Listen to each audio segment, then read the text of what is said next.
জঙ্গিযোগ সন্দেহে রাজ্যের একের পর এক জেলা থেকে চলছে ধরপাকড়। মুর্শিদাবাদে দুজনের পর দক্ষিণ 24 পরগনা থেকেও ধরা পড়েছে একজন। গোটা ঘটনাকে ঘিরে ব্যাপক চাঞ্চল্য ছড়িয়েছে বাংলায়।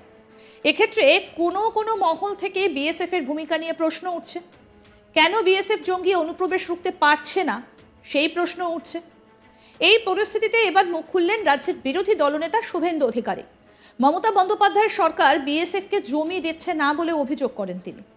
এরপরই তিনি বলেন, জমি দেওয়ার পরেও বিএসএফ যদি অনুপ্রবেশ আটকাতে না পারে তখন তারাও বিএসএফ এর বিরুদ্ধে সরব হবেন। এক্ষেত্রে আরজিকর প্রসঙ্গ টেনে পরোক্ষে সিবিআই এর সমালোচনাও তিনি করেছেন।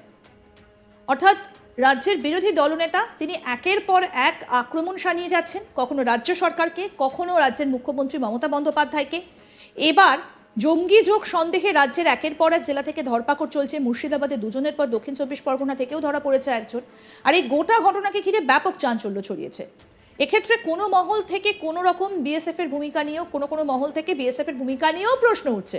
কেন বিএসএফ জঙ্গি অনুপ্রবেশ রুখতে পারছে না সেই প্রশ্ন উঠছে। আর এই পরিস্থিতিতে এবার মুখ খুলেছেন রাজ্যের বিরোধী দলনেতা শুভেন্দু অধিকারী। তিনি এক্ষেত্রেও মমতা বন্দ্যোপাধ্যায়কে আক্রমণ শানিয়েছেন। তিনি বলছেন, মমতা বন্দ্যোপাধ্যায়ের সরকার বিএসএফকে জমি দিচ্ছে না, অভিযোগ করেন তিনি। কি বলছেন শুভেন্দু অধিকারী, আসুন শোনাই। শুধু ভোটার লিস্টের নাম নয়, আজকে ক্যানিং, শওকত মোল্লা বিখ্যাত ক্যানিংয়ে, সেখানে জাভেদ মুন্সি ধরা পড়েছে। কাশ্মীরের পুলিশ এসে ধরে নিয়ে গেছে। কাশ্মীরের পুলিশ কাশ্মীর সরকারের নয়, ওটা গভর্নরের আন্ডারে। কাশ্মীরের পুলিশ এসে পাকিস্তানি জঙ্গিকে আজকে ধরেছে ক্যানিং থেকে। যে ক্যানিংয়ে সব ভোট তৃণমূল নেয় বা পায়। যেমন জেঠথানে গত লোকসভা ভোটে যেখানে লুট করলো ভোট, সেখানে 2টা ভোট সিপিএম পেয়েছে, বাকি সব ভোট তোলামূল পেয়েছে। ওখানে আরেক জঙ্গি আয়ুব। গোটা রাজ্যটাই জঙ্গিদের হাতে, গোটা রাজ্যটাই জঙ্গিদের হাতে। এখানে পরিচয়পত্র বানিয়ে কি বড় ধরনের নাশকতার কোনো ছক ছিল? এরা ভোট দেয় তো। আমরা 2,33,27,000 ভোট পেয়েছি, সবটা হিন্দুদের ভোট এবং জনজাতিদের ভোট। তৃণমূল 2,75,00,000 ভোট পেয়েছে, তার মধ্যে 2 কোটি মুসলমানের ভোট আর 40 লক্ষ ছাপ্পা ভোট। ডায়মন্ড হারবারে কোনো লোককে, হিন্দু লোককে ভোট দিতে দেওয়া হয়নি। কেশপুরে কোনো হিন্দু ভোট দিতে পারেনি। পিংলার একটা মণ্ডলে কোনো হিন্দু ভোট দিতে পারেনি। জেঠথানে একটা বুথে 727 তৃণমূল, 2 সিপিএম আর বিজেপি 0। এই মডেল। এখানে জঙ্গিদের সরকার চলছে। জঙ্গিদের সরকারের মুখ হচ্ছে সিদ্দিকুল্লাহ আর ফিরহাদ হাকিম, আর মুখোশ হচ্ছে মমতা ব্যানার্জি। আজকে ফিরহাদ হাকিম বলছে যে যেখানে বিএসএফ ঠিক মতন গার্ড দিচ্ছে না বা কেন্দ্রীয় স্বরাষ্ট্র মন্ত্রক, ওরা আগে জমি দিক, তারপরে বিএসএফ এর উপরে আঙ্গুল তুলবে। 72টা জায়গায় বিএসএফ কে জমি দিচ্ছে না। মোট বাংলাদেশ ভারতের বর্ডার হচ্ছে 4000 কিলোমিটার। তার মধ্যে মেঘালয়, ত্রিপুরা, আসাম বাদ দিলে পশ্চিমবঙ্গে হচ্ছে 2200 কিলোমিটার। 2200 কিলোমিটারের মধ্যে মমতা ব্যানার্জি এবং এর আগে সিপিএম জমি দিয়েছে। মোট যা জমি দিয়েছে 931 কিলোমিটারে, স্থল এবং জল মিলে, সেখানে জমি দেওয়া হয়নি। ফিরহাদ হাকিম একটা অশিক্ষিত। ফিরহাদ হাকিম আগে জমি যা চেয়েছে ভারত সরকার দিয়ে দিক, তারপরে বিএসএফ যদি কাঁটাতার দিতে না পারে, অনুপ্রবেশ আটকাতে না পারে, তখন কথা আওয়াজ তুলবেন, আমরাও সঙ্গ দেব। আমরা কেউ ভুল করলে তাকে গার্ড করি না। আমি নিজেই বলেছি যে আরজিকরের কেসে বেলেবল সেকশনে চার্জশিট হতো, সিবিআই চাইলে দিতে পারত। তা সিবিআই মানেই তার সব কাজকে সমর্থন করতে হবে, বিএসএফ মানেই তার সব কাজকে সমর্থন করতে হবে, এটা আমরা ভারতীয় জনতা পার্টি বলে না। আমরা পশ্চিমবাংলার জনপ্রতিনিধিরা বলি না। আমরা কালোটা কালো বলি, সাদাটা সাদা বলি। আগে জমি দিন বিএসএফ কে, তারপরে লেকচার মারবে।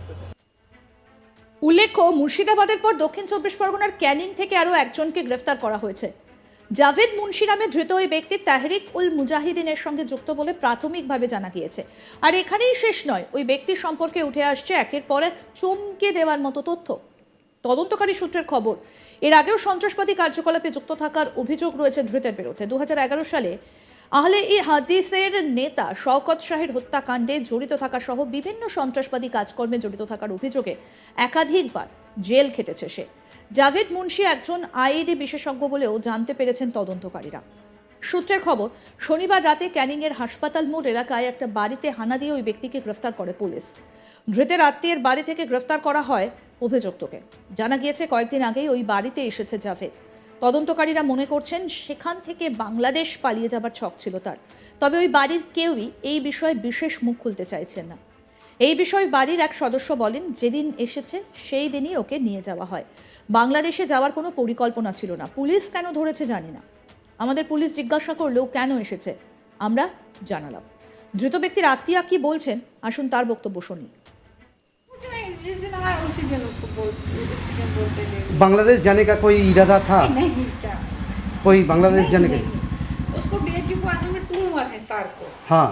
तो इसलिए उसको दिल्ली में उसको इलाज चल रहा था। वो उसी में उसको बोला मैं इधर आऊँगा, तो हमको पता मत है कि तो पुलिस क्यों पकड़ लिया? हमको कहाँ पता है अब ये सब। वो आप लोगों के साथ कोई नहीं। पूछताछ किए है? हाँ हाँ क्या आप लोगों के साथ क्या बात हुई है पुलिस से?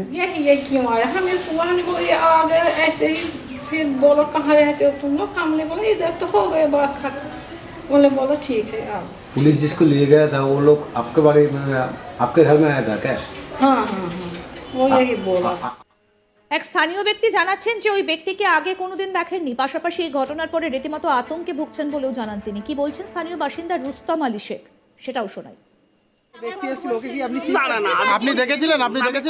আমার বাড়ির পাশে আমি কালকে আসার পর আপনি দেখেছিলেন? না কেউ দেখেনি কোনোদিনও আমাদের তারপরে পুলিশ এসে মাঝরাতে নিয়ে গেল হয় না বলুন। একটা সন্দেহভাজন জঙ্গি সন্দেহ। কি বলবেন এ নিয়ে? তখন তো আমিও তাও যে আমি এক্ষুনি সবাই শুনলাম যে আমার যার বাড়ি আমি ভাড়া ঠিক করে দিয়েছি তার বাড়িতে ঠিক করে দিয়েছে। রিপোর্টার এসছে, এসে ছবি টবি আমি সব ভাত খাচ্ছি, ভাত রেখে দিয়ে চলে এসেছি। আমাদের পাড়ায় আর আমি কি দেখি আপনার বাড়ির পাশে একটা জঙ্গি এসে বসবাস করতে কতটা আতঙ্ক আরে এই না তো উনি তো জঙ্গি বলে আমরা কোনোদিন জানি না। না জানার পর কি মনে হচ্ছে তা আপনার? এখন তো মানে এই মুহূর্তে বাড়িতে বার করে দেবো, আর রাখবোই না। এই তো আপনাদের সঙ্গে এই তো দেখুন চুক্তি না। করা আছে 7 বছর। আপনি দাঁড়ান। এ তো এক্ষুনি আমি বলে দেবো 100। আমরা দেখেছি যে বারে বারেই তৃণমূল কংগ্রেসের তরফ থেকে বলা হচ্ছে যে বিএসএফ কেন আটকাতে পারে না এই অনুপ্রবেশ। অন্যদিকে শুভেন্দু অধিকারী বলছেন মমতা বন্দ্যোপাধ্যায় নাকি জমি দেন না, যার ফলে বিএসএফ এর সেখানে পোস্ট বানানো যায় না আর অনুপ্রবেশ করছে। অর্থাৎ এই অনুপ্রবেশ নিয়েও এবার চাপানোতর তৈরি হলো। দেখতে থাকুন আজ তক বাংলা, সাবস্ক্রাইব করুন।